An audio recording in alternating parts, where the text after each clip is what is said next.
talking on about 5 watts on my HT here on a homemade cubic quad antenna. It's a 3-element cubic quad.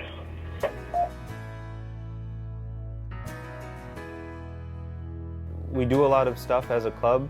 Unfortunately, we don't have a lot of members right now, but we do activities. We try to include as many people as we can.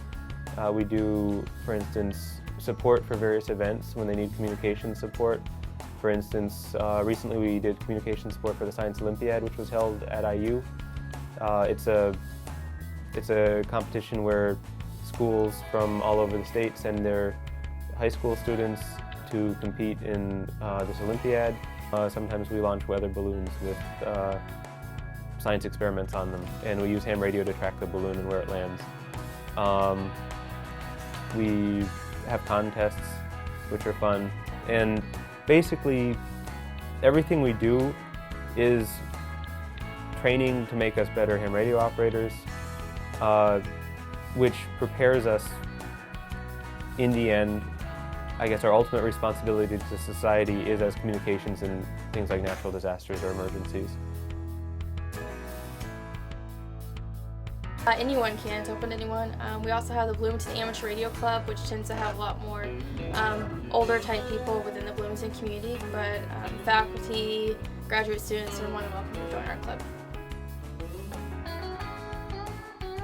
To be a member of the club, there's absolutely no time commitment. We'll put you on our mailing list if you want to be a member, and you'll get announcements about meetings and events, sometimes announcements about volunteering opportunities or things.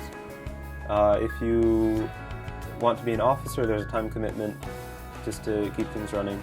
You don't have to come to anything as a member. We like you to come to things and learn, but it's not required. Members who aren't licensed can't participate in a lot of things like a lot of the events we do. And so if you don't have an amateur radio license and you're a member of the club, our goal is to get you licensed so you can participate. We typically meet the third Sundays of every month. That seems to be the best for our membership. We talk about upcoming events, things that need to be worked on, such as our equipment, just kind of make sure we're all on the same page as far as what needs to be done within the club.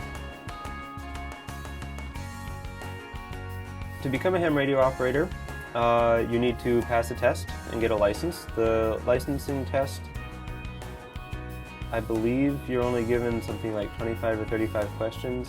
Anyway, you take a test. It's not very long. It's all multiple choice. The question pool, you can look at all the questions ahead of time with the correct answers. You can take practice tests online. The low-level test is pretty easy. It's mostly safety stuff and basic ideas of ham radio and a little bit of electronics and things like that. The test is easy enough that like 5-year-olds and 6-year-olds pass it often enough. So it's not meant to be restrictive. It's meant to make sure you know what you're doing and you're not going to kill yourself or other people. I've talked to all sorts of countries from this very chair. It's pretty easy in a contest to get people from all over the world.